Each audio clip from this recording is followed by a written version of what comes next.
Welcome to Learning with Multilingual Students, a podcast for educators working with students classified as English learners. In today's episode, we hear from Dr. Megan Alubicki Flick, the Multilingual Learner Consultant at the Connecticut State Department of Education. Dr. Flick provides information about the recently adopted English Learners Bill of Rights and other developments that aim to ensure the educational rights of multilingual learners. Wonderful. So thank you so much for being here. If you don't mind, if you could introduce yourself and tell us who you are and what you do. Absolutely. I am Megan Alubicki Flick. I work at the Connecticut State Department of Education, where I serve as the Title III State Director, Multilingual Learner Consultant. And in that capacity, I oversee the federal Title III grant and the state bilingual grant and associated programs and activities. And I'm also lucky to oversee the Seal of Biliteracy program for the state and really engage in a lot of the work of the agency because the student group that we're discussing, our English learners, multilingual learners, are so prominent and are a part of most the initiatives that are happening outside of specifically that group. And so as a result, I get to participate in that work. I'm curious if you could tell us a little bit about the recently proposed English Learners Bill of Rights. You could tell us what it is. Is it anything new? What will it change, if anything? Absolutely. It would be my great pleasure to talk about this. The English Learners Bill of Rights is a proposed legislation. It's in the process of being considered for legislative action in Connecticut. And essentially what the English Learners Bill of Rights does is affirm rights that the students and their families already have. So when you asked if it's anything new, the rights themselves are rights that the students and the families have had. But what the Bill of Rights does is it makes those rights more accessible and it elevates the importance of those rights for our students and for their families. So let's see, what will it change? I'm pleased to say that a few years ago, the State Department of Education developed a document that actually mirrors the English Learners Bill of Rights almost identically. It was called Information for Parents and Families of English Learners. And it, in many cases, it's like verbatim to the currently proposed English Learner Bill of Rights. So again, what this Bill of Rights document does is it amplifies this resource to a greater degree. One of the two of the key proposed actions related to the Bill of Rights are that districts would be obligated to post the Bill of Rights on their webpage. So certainly that's a matter of access. And they would be required to provide the Bill of Rights directly to families of identified English learners. So both actions, are affirmative steps to assuring that families get the information that they're entitled to receive. I wanted to recognize that the language, the terminology that's used on the Bill of Rights and the terminology that I've heard you use. And I was just hoping that you could speak to the difference in terms and explain which ones you're using and why. Absolutely. And I'm really glad you asked that question. So right now in our field, there seems to be evolving thinking about terminology and assuring that we are speaking in a way that acknowledges the assets that our students and families bring. So I am using a couple of different terms, English learner and multilingual learner. The former, English learner, is the term that is currently used to refer to students who have been identified as needing language support in order to access grade level content. So English learners are a student category that we look at for accountability purposes, for programming, for services, etc. And our federal law that guides our work still uses the term English learner. However, the field rightly feels that English learner is deficit oriented in that it calls out what students lack: English. Whereas terms such as multilingual learner, emergent bilingual are more asset oriented, acknowledging the use of multiple languages, the ongoing development of those languages. As a result, my preferred term is multilingual learner, but acknowledging that English learner is still this federally used and recognized term, I'm using them synonymously for the most part and in concert. So it sounds a little clunky, English learner, multilingual learner, but it covers and I think it provides some clarity and allows me to use that assets-based language in addition to our federal language.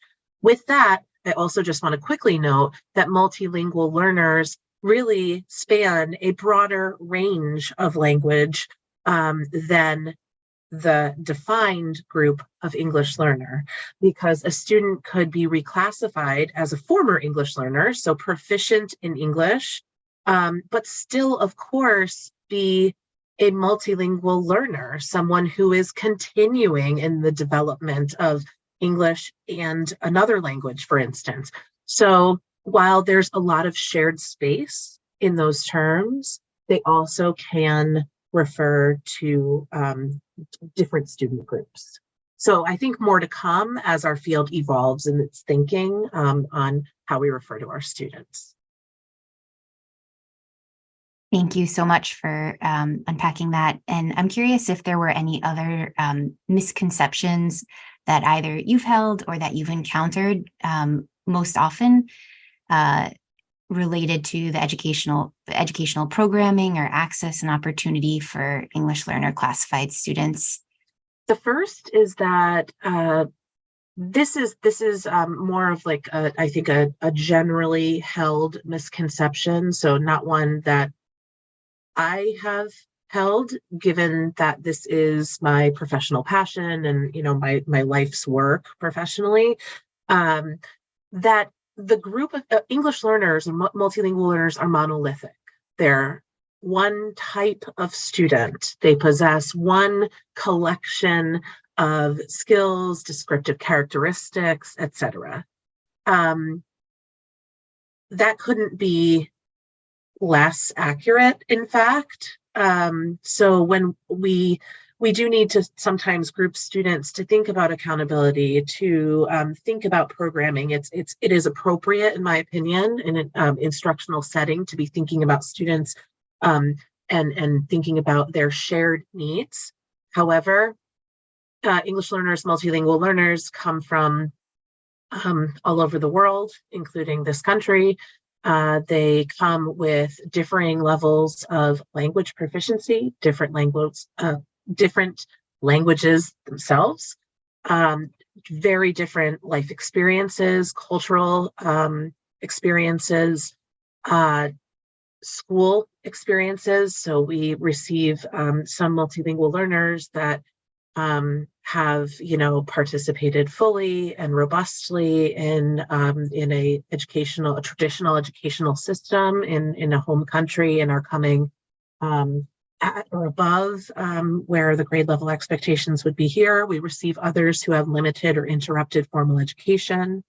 English learners, multilingual learners may have come for a variety of reasons to this country if they're students that are immigrating from elsewhere. So the point being that our students are extremely diverse. And while they may have in common some linguistic needs. They also have these very, very diverse characteristics, and it's problematic to think of them in this monolithic way. With listeners in mind, if they were to understand kind of one thing coming out of this conversation that they may not have understood before we started, what would you most want them to take away or to remember or to understand? Well, because I feel so passionate about this topic and about these students, I could go on all day about what I'd like people to know. But I think that one thing that stands out to me is the idea that supports and structures that are built for multilingual learners to provide access to them, to grade level content, are good for all students.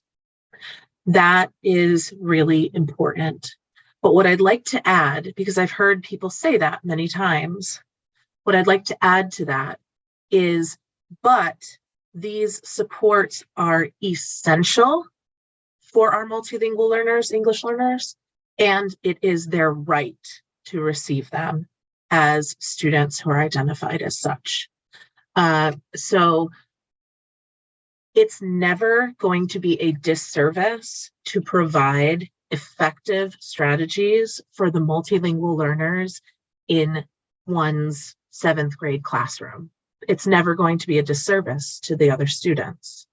It's going to provide better access and a more diverse range of scaffolding techniques and strategies for other students to access, but it's really essential that those supports are provided to assure that our English learners, multilingual learners, are receiving what they need.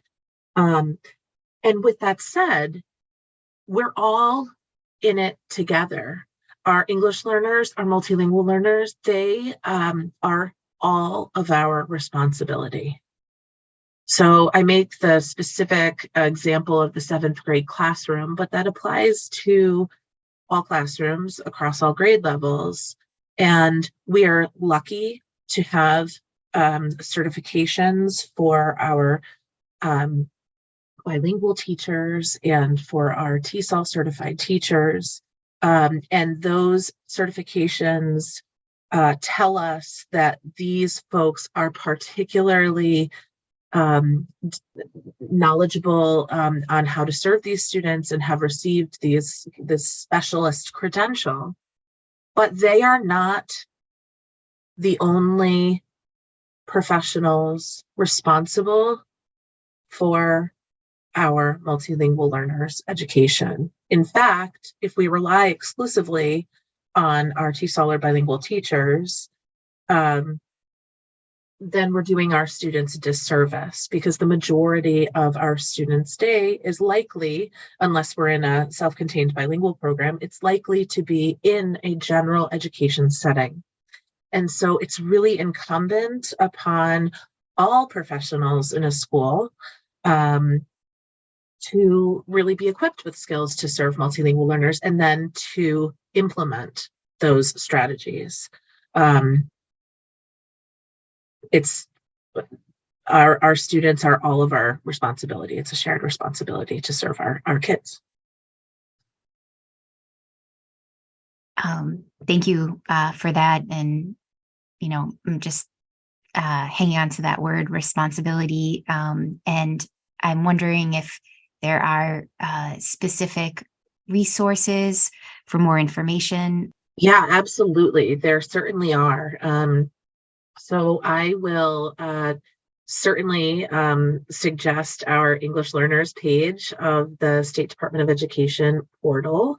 There's loads of resources. I feel like it can be almost a little overwhelming because there's just so much there. And I frequently am working with my colleague who uploads the content, thinking about ways that we can structure it in a way that feels a little less daunting. Nevertheless, there's a lot there. A couple resources that might be helpful in particular are the 17, is it 17? 17 ways that the State Department of Education is supporting English learners, multilingual learners. That document is sort of, it's like a broad scan across the areas of the state agency and initiatives that identifies different ways that we are working to support districts, students, families, etc. So that's a good way to kind of familiarize yourselves with just some like high-level actions. There's also a document that's the guidelines for administrators of programs for multilingual learners. I think that's a very